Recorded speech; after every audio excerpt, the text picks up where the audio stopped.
Bismillahirrahmanirrahim. Assalamualaikum warahmatullahi wabarakatuh. Waalaikumsalam warahmatullahi wabarakatuh. Bismillah, alhamdulillah, wassalatu wassalamu ala rasulillah wa ala alihi wa sahbihi wa mawalah. Ashhadu an la ilaha illallah wahdahu la syarika lah wa ashhadu anna Muhammadan abduhu wa rasuluhu la nabiyya ba'dah. Faqad qala Allah ta'ala fil Qur'anil Karim, a'udzu billahi minasy syaithanir rajim. Bismillahirrahmanirrahim.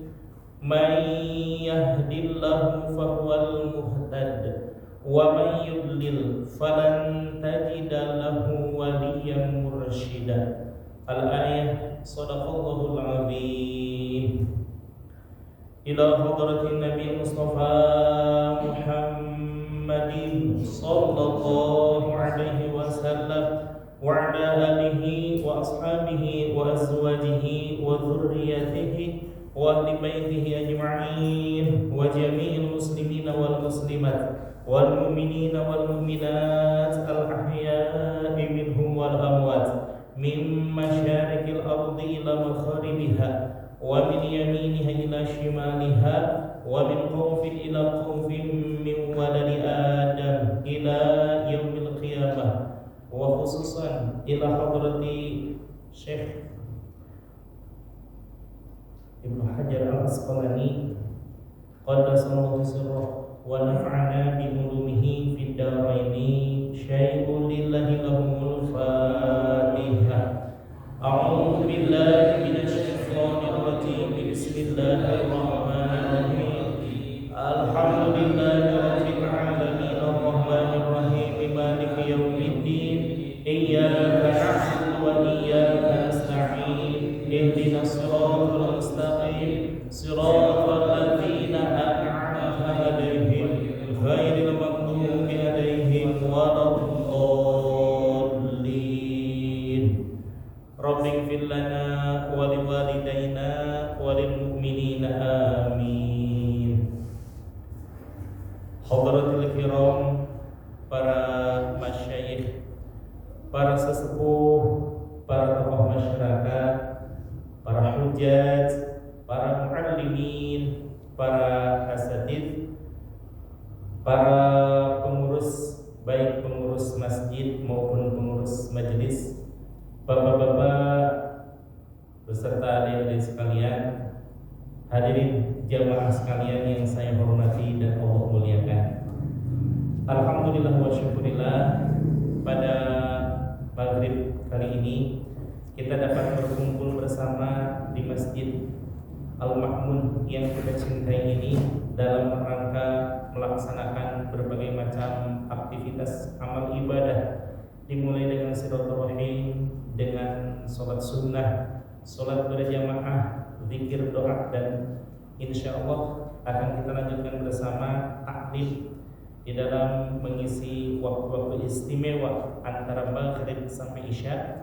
Mudah-mudahan apa yang kita kaji bersama ada hikmah dan baiknya untuk kita amalkan bersama. Namun kalaupun toh ada salahnya, mudah-mudahan Allah melimpahkan maghfirahnya kepada kita sekalian. Amin ya Allah ya rabbal alamin. Bapak hadirin jamaah sekalian, di dalam makalah ini yang akan disampaikan adalah maqalah yang berupa athar.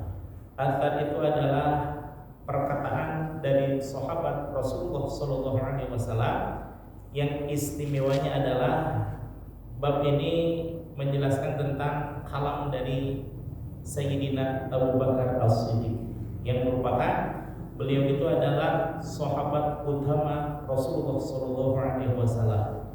Nanti di bab-bab kedepannya akan diungkapkan bagaimana sifat-sifat Sayyidina Abu Bakar alaihi salam. Dikatakan bahwa ketika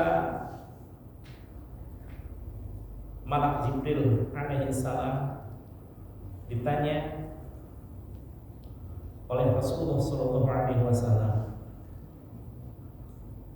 "Ya Jibril, bagaimanakah sifat dari Sayyidina Ali?" Beliau mengungkapkan Sayyidina Ali itu sebaik-baik sahabat dalam bidang ilmu pengetahuan. Lalu diungkapkan bagaimana sifat-sifat Sayyidina Utsman. Sayyidina Utsman itu sifat Sayyidina Ali belum seberapanya dibanding dengan sifat Sayyidina Utsman. Ditanyakan lagi bagaimana sifat Sayyidina Umar. Sayyidina Utsman itu belum seberapanya dengan sifat-sifat yang terdapat pada diri Umar. Lalu ditanyakanlah bagaimana dengan sifat-sifat Abu Bakar. Subhanallah, betapa Sayyidina Umar itu memiliki sifat-sifat kesempurnaan di bawah, setingkat di bawah para nabi dan para rasul. Berarti yang paling utama adalah Sayyidina Abu Bakar. Bahkan nanti akan diungkapkan, tapi bukan di kitab ini ya. Saya dapatkan dari kitab-kitab yang lainnya tentang sifat-sifat Sayyidina Abu Bakar alaihi salam.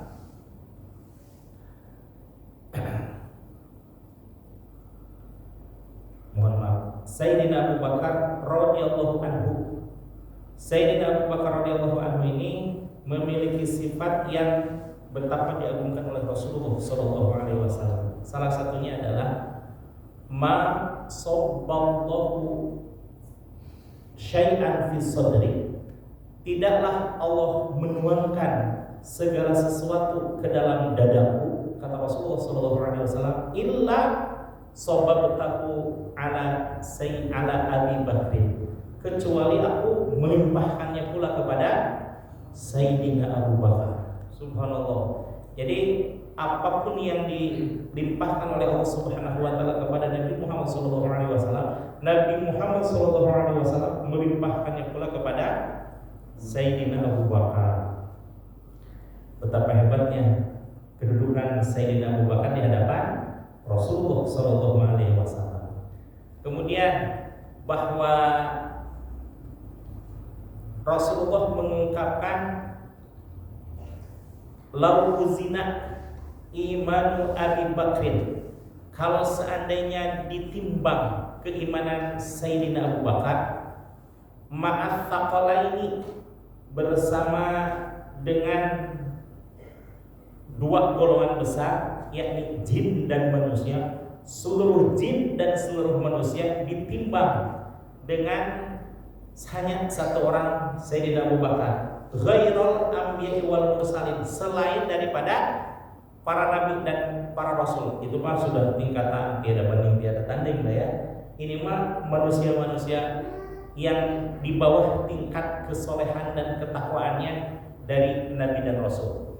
Nah, seandainya ditimbang semuanya, seluruh manusia jin, dan ini Sayyidina Abu Bakar, la rajaha imanu Abu Bakrin, niscaya tetap unggul keimanan Sayyidina Abu Bakar. Luar biasa ya manusia ya, betapa sangat dicintai Allah dan Rasulullah SAW, sehingga setidak-tidaknya ada 3 pujian Rasulullah SAW kepada Sayyidina Abu Bakar. Yang tadi tentang segala sesuatu yang dilimpahkan kepada Rasulullah melimpahkan pula kepada Sayyidina Abu Bakar. Yang kedua, kalau seandainya ditimbang seluruh jin dan manusia dengan Sayyidina Abu Bakar, maka tetap lebih unggul keimanan Sayyidina Abu Bakar. Nah, saya sering mendengar para mubalik, para dai, para khatib, para penceramah menyampaikan hal tersebut. Apa yang menjadi asbab Sayyidina Abu Bakar unggul? Ternyata tidak diungkapkan. Saya ketemu di dalam Ihya Ulumuddin-nya Imam Al-Ghazali, jilid kedua halaman 165, kemudian ditukil oleh Syekh Ahmad Shahibul Wafa Tajul Arifin di dalam kitab Miftahus Sudur. Apa yang menjadi kelebihan Sayyidina Abu Bakar? Subhanallah, ternyata rahasianya ada satu. Apa itu? Ma faddalakum Abu Bakrin, tidaklah sahabat Abu Bakar mengungguli engkau sekalian wahai para sahabat. Ini kan di antara manusia-manusia tingkat-tingkatan keimanan berbeda-beda tuh. Yang paling tinggi adalah keimanan para sahabat, tapi subhanallah keimanan para sahabat itu masih ada saringannya lagi, yaitu ma faddalakum Abu Bakrin bikasrati sholatin wala bikasrati saumin. Tidaklah sahabat Abu Bakar itu mengungguli kau wahai para sahabat dengan banyaknya sholat, dengan banyaknya puasa, bal bisyai'in, tetapi dengan satu perkara. Karena sholatnya Abu Bakar insya Allah sama dengan kualitas khusyuknya para sahabat-sahabat yang lain. Kemudian bagaimana sedekahnya Sayyidina Abu Bakar? Ternyata ada yang lebih mengungguli sedekahnya Sayyidina Abu Bakar. Tetapi dalam perkara yang satu ini tidak ada yang menyamanya. Sekalipun itu Sayyidina Ali, sekalipun itu Sayyidina Utsman, sekalipun itu Sayyidina Umar, tetap tidak ada yang mengungguli. Apa itu? Bal bisyai'in wa qara fi qalbihi. Tetapi ada satu hal yang menjadi keutamaan sahabat Abu Bakar, yaitu menetapnya sesuatu di dalam qalbunya Sayyidina Abu Bakar. Subhanallah, ya. Ternyata Sayyidina Abu Bakar memiliki kelebihan, yang kelebihan itu ditanamkan langsung oleh Rasulullah Sallallahu Alaihi Wasallam. Apa itu kira-kira? Wa qara fi qalbihi, yang menjadikan asbab keimanannya begitu hebat, yang menjadi asbab ketakwaannya selalu meningkat, yang menjadi asbab beliau senantiasa berakhlakul karimah sebagaimana yang dicontohkan oleh Rasulullah SAW. Apa itu kira-kira? Ada satu ya rahasianya ya. Tapi apa itu rahasianya? Berhubungi bukan majelis ya. Dirahasiakan apa diungkapkan ini? Rahasiakan aja ya. Berhubung ini majelis talim ya boleh lah ya. Yang menjadi asbab keunggulan Sayyidina Abu Bakar, di samping semua kelebihan-kelebihan yang terdapat pada diri sahabat, itulah dia talqinul zikri, talqin zikir, bal bisyai'in wa qara fi qalbihi. Tetapi ada satu hal yang menetap di dalam qalbunya Sayyidina Abu Bakar, yang itu langsung ditanamkan, diajarkan, ditalqinkan oleh Rasulullah SAW, sebagaimana dulu Nabi Adam alaihissalam mendapatkan talqin langsung dari Allah Subhanahu wa taala. Jadi Allah mentalqinkan kepada Nabi Adam alaihissalam, sehingga dengan talqin tersebut Nabi Adam alaihissalam diterima tobatnya oleh Allah Subhanahu wa taala. Mana dalilnya? Di dalam surah Al-Baqarah ayat 37. Fatalaqqa Adamu mir rabbih. Kemudian Nabi Adam alaihissalam mendapatkan talqin. Apa itu talqin? Laqana yulaqinu talqina, pembelajaran, penanaman bibit tauhid, penuntunan kalimah-kalimah yang mana itu adalah dengan kalimat tersebut fataba alaih. Subhanallah, Nabi Adam alaihissalam beristighfar siang malam pagi sore isuk jegur ka sore jeger ka penting jeger menggunakan kalimat Rabbana ya Rabbana zalamna anfusana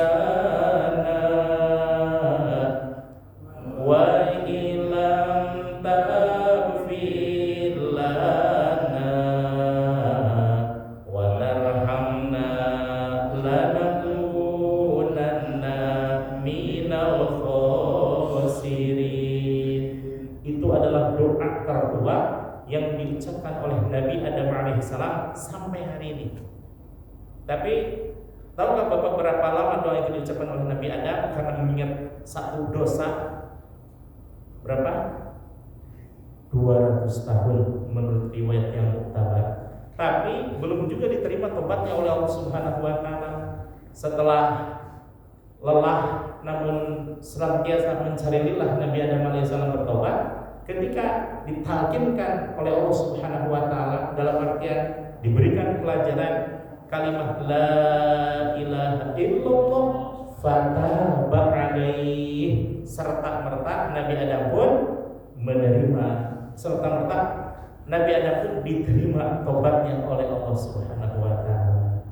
Kemudian sejarah nabi-nabi selanjutnya terakhir kepada kanjeng Nabi Muhammad SAW, ternyata di antara para sahabat yang pertama kali ditalkin oleh Rasulullah SAW adalah Sayyidina Abu Bakar.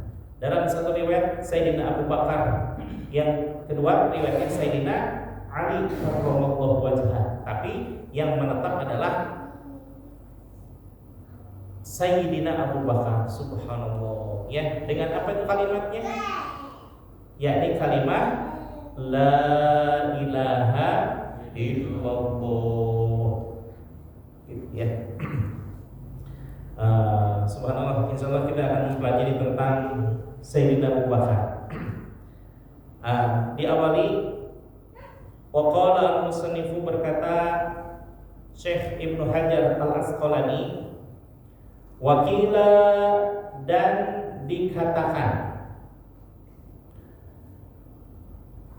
inna syahwata sesungguhnya syahwat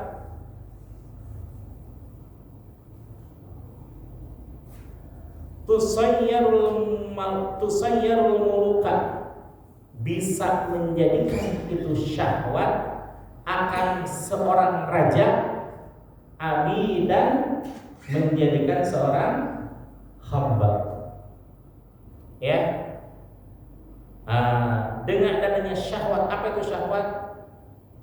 Nafsu, bukan hanya nafsu ke wanita saja, nafsu terhadap makanan, nafsu terhadap kekuasaan, nafsu terhadap omongan, keinginan dan lain sebagainya. Inna syahwata, sesungguhnya nafsu, tusayyarul muluka, bisa menjadikan seorang raja. Ini tusayyarul muluka bukan saja menjadikan seorang raja, bisa saja menjadikan seorang utusan khusus presiden. Kalau dilafalkan sekarang gitu ya. Paham ya? Tusayyarul muluka, bisa menjadikan seorang utusan khusus presiden, dan menjadi rakyat biasa. Kenapa? Karena adanya syahwat, karena adanya nafsu ucapan. Ucapannya begini. Ternyata netizen langsung karena itu seorang utusan presiden mengundurkan diri, betul ya? Kalau diartikan dengan masa kekinian begitu ya, masa kekinian.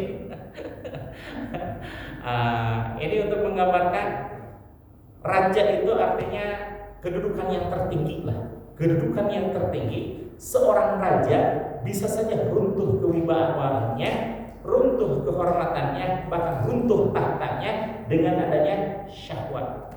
Syahwat apa? Ya, syahwat segala macam. Syahwat kekuasaan, syahwat jabatan, syahwat popularitas, syahwat ucapan, syahwat tindakan dan lain sebagainya. Kalau saja seandainya ucapan itu membuat madharat bagi orang lain, abidan, maka dia bisa menjadi turun tahta, menjadi rakyat biasa. Terbuktikan zaman sekarang ya, dengan karena ucapan dan disorot oleh jutaan netizen, kemudian mengundurkan diri. Kalau nggak ada tuntutan dari rakyat mah ya biasa-biasa saja ya. Tapi karena sekarang zaman medsos langsung meledak merebak gitu.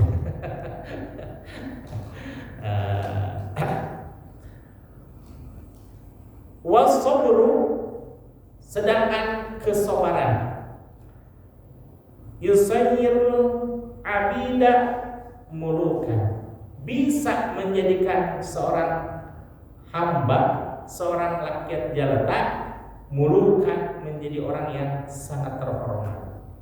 Asalnya tukang penjual es keliling yang mohon maaf saya juga jualan es, jualan teh manis di sekolah gitu ya, teh manis ini apa, air mineral dan lain sebagainya. Tapi ya biasa-biasa aja, paling apa namanya, keuntungannya 1.000 perak. Karena retail itu kecil ya keuntungannya. Seperti halnya saya jualan air tirta, itu keuntungannya 1.000 rupiah. Kebayang lah ya, semeja inilah ya, semeja ini ditanggung paling berapa keuntungannya? Katakanlah 10.000 lah ya, semuanya 10.000 lah, benar dilihatin lah ya. 10.000, 20.000 ya, 10.000, subhanallah, karena kesabaran dia, karena keikhlasan dia, tidak bereaksi ketika diucapkan apa-apa, sama saja. Tu'til mulka man tasya'u wa tu'izzu wa tudillu man tasya'u. Allah memberikan kekuasaan kepada orang yang dikehendakinya dan meruntuhkan kekuasaan kepada yang dikehendakinya. Yang tadinya raja menjadi rakyat jelata, yang tadinya rakyat jelata menjadi raja. Subhanallah. Ada yang ngasih 50 juta, ada yang ngasih 10 juta, ada yang ngasih 5 juta, ada yang ngasih 100 juta, ada yang ngasih umroh berkali-kali, ada yang ngasih beasiswa segala macam. Subhanallah. Dalam katakanlah satu pekan ya, satu pekan berubah menjadi orang yang sangat mulia. Karena apa itu? Kesabaran dan keikhlasan dia, ya. Ini menjadi intibar bagi kita sekalian bahwa ternyata syahwat atau hawa nafsu bisa menjadikan seseorang terpuruk kehormatannya dan bisa menjadikan seseorang melesat kemuliaannya. Ala, ingatlah wahai para hadirin lah gitu ya. Ala, ingatlah wahai para hadirin, taro ila qissati, apakah engkau tidak melihat kepada kisah siapa? Yusufa wa Zulaikha, kisah Nabi Yusuf alaihissalam dengan Siti Zulaikha. Yang Siti Zulaikha itu adalah ibu angkat dari Nabi Yusuf alaihissalam. Karena nafsu, maka Siti Zulaikha terperosok ke dalam fitnah, dalam fitnah. Kemudian Nabi Yusuf alaihissalam karena tahu itu adalah ibu angkatnya, ya namanya juga nabi ya, betapa dijaga oleh Allah Subhanahu wa taala supaya tidak terperosok kepada kejahatan. Maka setelah diperdaya dengan taktik dan muslihat Siti Zulaikha, karena sudah memuncak, itu ditutup pintu-pintunya. Kemudian ketika dirayu Nabi Yusuf alaihissalam, Nabi Yusuf menghindar. Nabi Yusuf berlari sampai di depan pintu. Kemudian terlihat koyak bajunya. Kemudian terlihat oleh Kitfir, menteri yang menjadi ayah angkatnya Nabi Yusuf alaihissalam. Kemudian di tengah kebingungan tersebut, wah ini Siti Zulaikha mengejar dengan terengah-engah. Nabi Yusuf pun terengah-engah karena capek gitu ya. Kemudian di situ kekuasaan Allah berlaku. Apa itu? Keponakan Siti Zulaikha yang masih dalam keadaan bayi itu masih bisa bicara. Redaksinya mohon maaf saya lupa ya di dalam Al-Quran. Pokoknya wahai raja, lihatlah di dalam bajunya. Kalau seandainya koyaknya di depan, berarti yang salah adalah Nabi Yusuf alaihissalam. Kan koyak misalkan gitu ya, break, siapa yang buka? Nabi Yusuf. Kalau seandainya belakangnya yang robek, maka yang salah adalah Siti Zulaikha. Ternyata setelah dilihat, yang koyak depan apa belakang?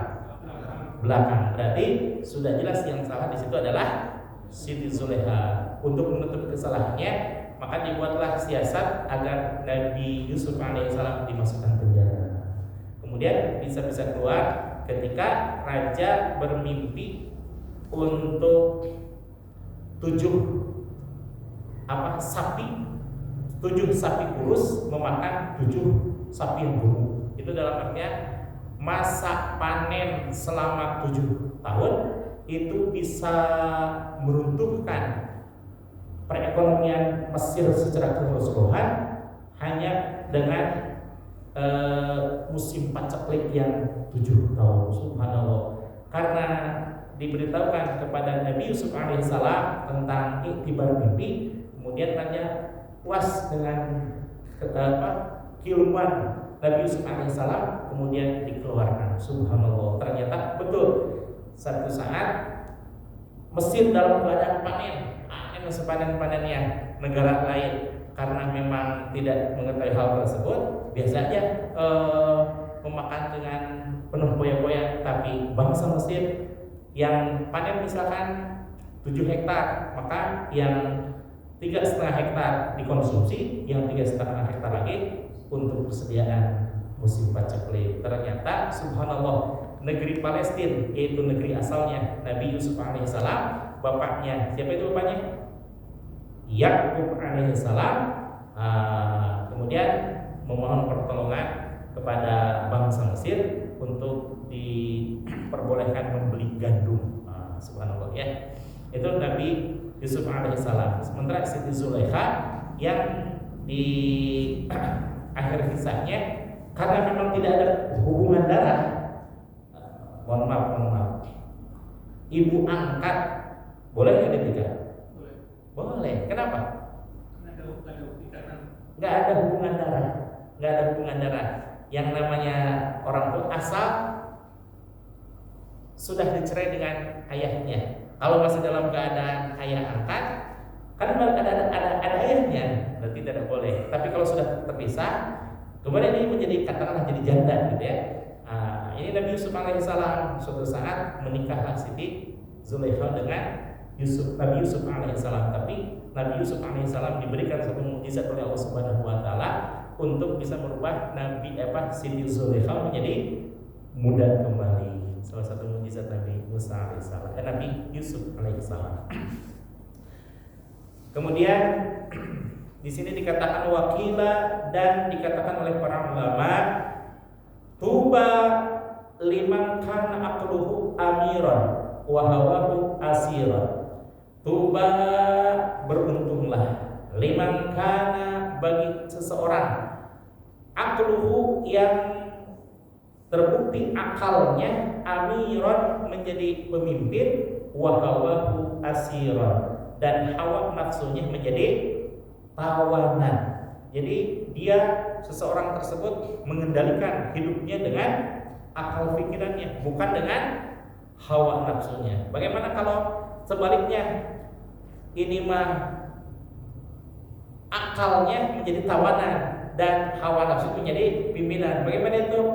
Wawailun, dan celakalah, liman kana, bagi seseorang yang terbukti orang tersebut hawahu amiron, yang menjadikan hawa nafsunya sebagai pimpinan, wa aqluhu asiron, dan daya fikir, daya ubahnya sebagai tawanan. Mana contohnya? Seperti halnya Fir'aun, karena subhanallah dia memegang kekuasaan, kemudian jangankan wawailun itu mah sangat celaka ya. Kenapa? Karena dia menganggap dirinya sebagai Tuhan. Kalau orang-orang lain bagaimana? Ya orang lain biasa, tapi Tuhannya bukan Tuhan dalam hakikiah, tapi menuhankan popularitas, menuhankan kekayaan, menuhankan jabatan, dan menuhankan segala yang menjadi impian, menjadi harapan, menjadi cita-cita bagi dia. Itulah yang menjadi Tuhannya. Tuhan di samping Tuhan. Maka kalimat an-nafi wal isbat tidak hanya menjadikan Tuhan sebagai Tuhan yang perlu dihindari, tapi Tuhan-Tuhan yang lain yang menjadi pikiran, yang menjadi perasaan, yang menjadi cita-cita, yang menjadi harapan, maka dinafikan oleh kalimat la ilaha illallah. La ilaha, tidak ada Tuhan, tidak ada kekayaan, tidak ada popularitas, tidak ada jabatan dan lain sebagainya, illallah, kecuali Allah. Itu makna dari an-nafi wal isbat, meniadakan Tuhan-Tuhan yang lain dan menetapkan Tuhan yang satu. Siapa itu Tuhan yang satu? Allah subhanahu wa ta'ala. Subhanallah ya. Nah ini pula yang menjadikan bahwa Sayyidina Abu Bakar betapa sangat unggul dibandingkan dengan jin dan manusia, sekalipun seluruh dunia, bukan hanya dulu saja, dari dulu sampai sekarang, bahkan hatta yaumul qiyamah, seluruh jin dan manusia dikumpulkan hanya untuk ditimbang dengan keimanan Sayyidina Abu Bakar. La rajaha iman Abi Bakrin, tetap unggul keimanan Sayyidina Abu Bakar. Tadi asbabnya apa?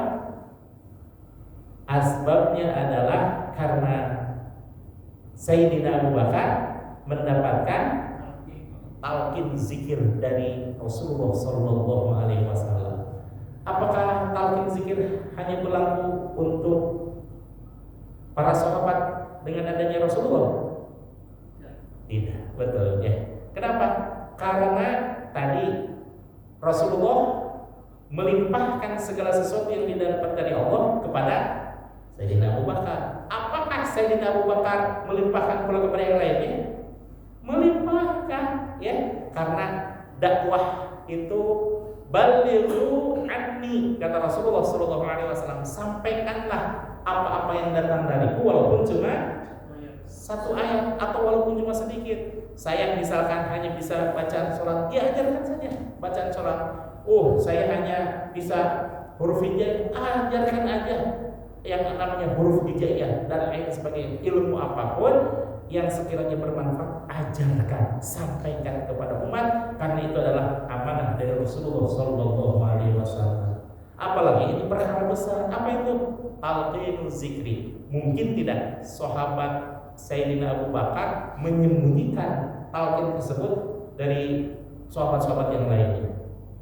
Tidak mungkin. Kenapa? Karena Rasulullah pun melimpahkan kepada Sayyidina Abu Bakar, yang melimpahkan kepada Sayyidina Ali. Sebenarnya Rasulullah melimpahkan pula kepada sahabat-sahabat yang lainnya, tapi kualitasnya tidak sehebat keimanan Sayyidina Abu Bakar.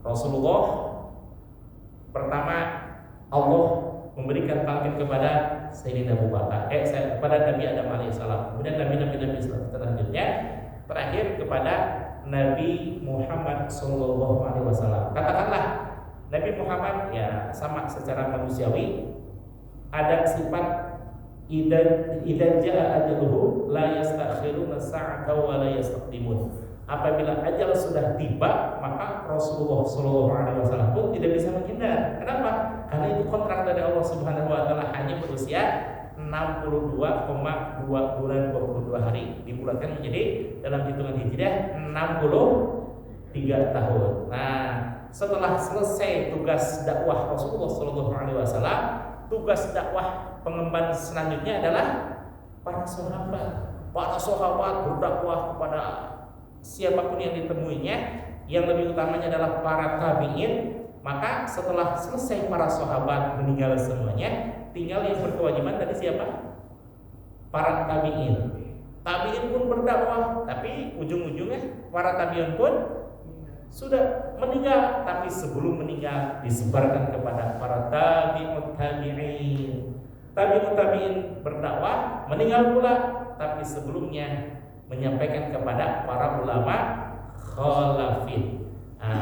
Para salafin itu sebenarnya ulama yang masih hidup dalam jarak 200 tahun setelah Rasulullah SAW meninggal, itu disebut sebagai salafin. Bagaimana kalau setelah 200 tahun kembali, 200, 300, 400, 500 dan seterusnya, itu disebut sebagai ulama khalafin, ulama yang datang belakangan. Kemudian ulama yang datang belakangan diterima pula oleh ulama yang kontemporer. Ulama kontemporer mengajarkan lagi kepada para kiai, para asatidz, para santri, sampai kepada kita sekalian. Subhanallah ya. Jadi proses talqin masih ada tidak? Masih. Apa yang ditalqinkan? Sama. Allah mentalqinkan kepada Nabi Adam alaihissalam kalimat la ilaha illallah. Apakah Rasulullah berbeda mentalqinkan kepada Sayyidina Abu Bakar? Tidak, karena itu qat'i, langsung pasti dari Allah. Kemudian terus sahabat, para tabi'in, para ulama khalafin, para ulama salafin dan lain sebagainya yang menerima amanah khilqah untuk mengijazahkan talqin, maka itu subhanallah diberikan pula kepada yang lainnya. Maka sungguh sangat berbahagia orang yang pernah mendapatkan talqin zikir. Apa bedanya? Kan talqin maupun tidak talqin tetap aja kalimatnya la ilaha illallah, tetap aja kalimatnya Allah, tetap aja kalimatnya zikir-zikir yang lain. Memang sama, tapi ada satu berbedanya. Apa itu? Ketika kita ke stasiun kereta api, gerbong dengan gerbong ada apanya itu? Hah? Oh iya, jelas ada orangnya. Tapi gerbong antar gerbong itu ada sing itu apa? Cantelannya. Besi penyambung. Besi penyambungnya. Kalau seandainya lepas besi penyambungnya, apa yang terjadi? Pisah. Maksud kita ke stasiun Gubeng, tapi karena cantolannya copot, kepalanya sudah sampai di stasiun Gubeng, tapi kita masih tutup aja di gerbongnya di situ. Betul tidak? Nah, kalau seandainya ada cantolannya, ada kaitannya, ada talqin, betul, itu sambungannya sampai kepada Rasulullah Sallallahu Alaihi Wasallam. Subhanallah ya. Sebenarnya subhanallah paling berat saya menyampaikan makalah yang ada kaitannya dengan talqin. Apa itu? Ya secara fisik mungkin tidak berat sama sekali, tapi secara batinnya, secara ruhiyah itu beratnya luar biasa karena harus menembus 4 lapis alam. Pertama lapis mulki, kedua lapisan malakut, ketiga lapisan alam kursi, yang ketiga alam lahut. Subhanallah. Ya kalau ucapkan biasa-biasa aja, kayak tidak ada beban, tapi secara ruhaniah subhanallah melesat gitu ya. Nah, maka hadirin jemaah sekalian, tadi saya sampaikan sungguh berbahagia orang yang pernah mendapatkan talqin zikir. Talqin apapun itu, karena talqin itu berasal dari Rasulullah Sallallahu Alaihi Wasallam. Bapak lihat di dalam surah Al-Fath. Surah Al-Fath ayat 10 menyatakan bahwa innalladzina yubayyi'unaka, subhanallah, sesungguhnya wahai Muhammad, kata Allah, innalladzina yubayyi'unaka, sesungguhnya orang yang berbaiat kepadamu. Ini berbaiat kepada Rasulullah Sallallahu Alaihi Wasallam adalah orang Madinah. Innama yubayyi'unallah, Sesungguhnya dia berbaiat kepada Allah Subhanahu wa taala. Jadi orang yang berbaiat kepada Rasulullah hakikatnya berbaiat kepada siapa? Kepada Allah Subhanahu wa taala. Cuma baiat zaman Rasul dengan baiat zaman sekarang beda. Kalau zaman Rasulullah SAW, orang Madinah itu 3 kali datang kepada Rasul. Pertama 12 orang, yang kedua 24 orang, yang ketiga itu agak banyak 74 orang. Nah, kalau zaman dulu berbaiat itu kepada Rasulullah, berjanji untuk menjaga Rasulullah SAW sepenuh jiwa dan raga. Kalau ada yang menyerang, maka yang berbaiat ini sudah berjanji akan melindungi Rasulullah SAW sepenuh hati. Maka ini adalah orang-orang Madinah. Belum juga sampainya Rasulullah SAW ke Madinah, ini sudah harum nama Rasulullah SAW, sehingga orang-orang Madinah datang ke Mekah. Nah, kalau zaman sekarang bagaimana? Zaman sekarang berbaiat itu berbeda, bukan menyerahkan diri kepada mursyid, bukan, tapi mengaturkan qalbunya, ruhaniyahnya untuk dibimbing oleh mursyid menuju kehadiran Allah Subhanahu wa taala. Melalui apa? Alatnya melalui apa kira-kira? Nah, itu talqin zikir dengan zikir.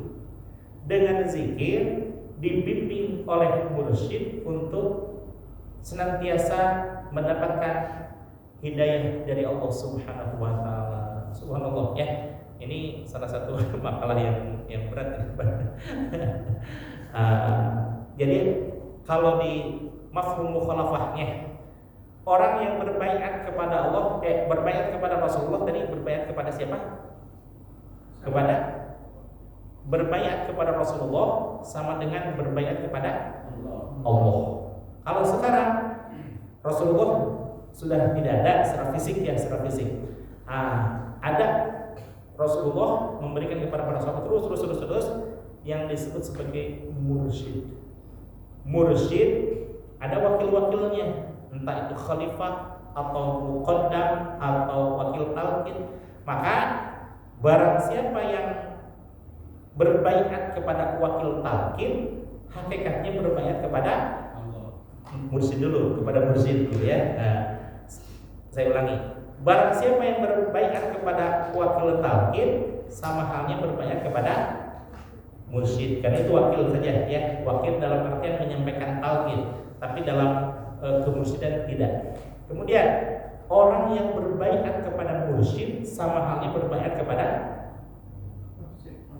Rasulullah SAW. Orang yang berbaiat kepada Rasulullah SAW sama halnya berbaiat kepada Allah Subhanahu wa taala, sebagaimana surah Al-Fath menyatakan seperti itu. Innal ladzina yubayyi'unaka innama yubayyi'unallah. Sesungguhnya wahai Muhammad, orang-orang yang berbaiat kepadamu itu adalah pada hakikatnya berbaiat kepada Allah, gitu ya. Dari wakil talqin berbaiat kepada mursyid sama halnya berbaiat kepada Rasulullah SAW. Hakikat yang paling hakiki adalah berbaiat kepada Allah Subhanahu wa taala. Berbaiat itu apa? Berjanji. Berjanji untuk apa? Kalau tadi berjanji untuk menjaga Rasulullah SAW. Kalau ini bagaimana? Kalau kita berbaiat kepada seorang mursyid, berjanji untuk senantiasa berzikir kepada Allah. Apapun kondisinya tetap berzikir kepada Allah. Misal dalam keadaan sibuk sekalipun, yang tadinya harus 165, karena saya sudah berbaiat, maka saya harus berzikir, tapi dengan kebijakan mursyid.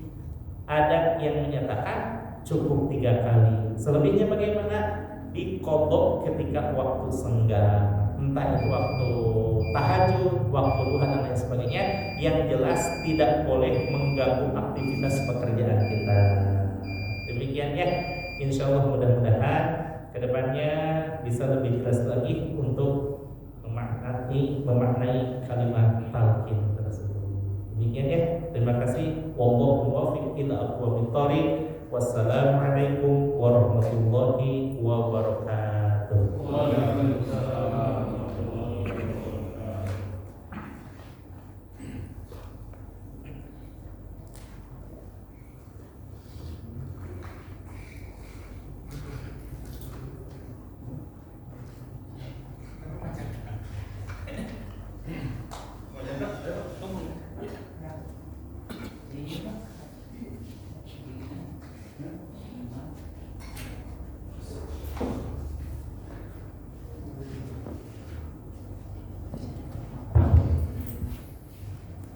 أعوذ بالله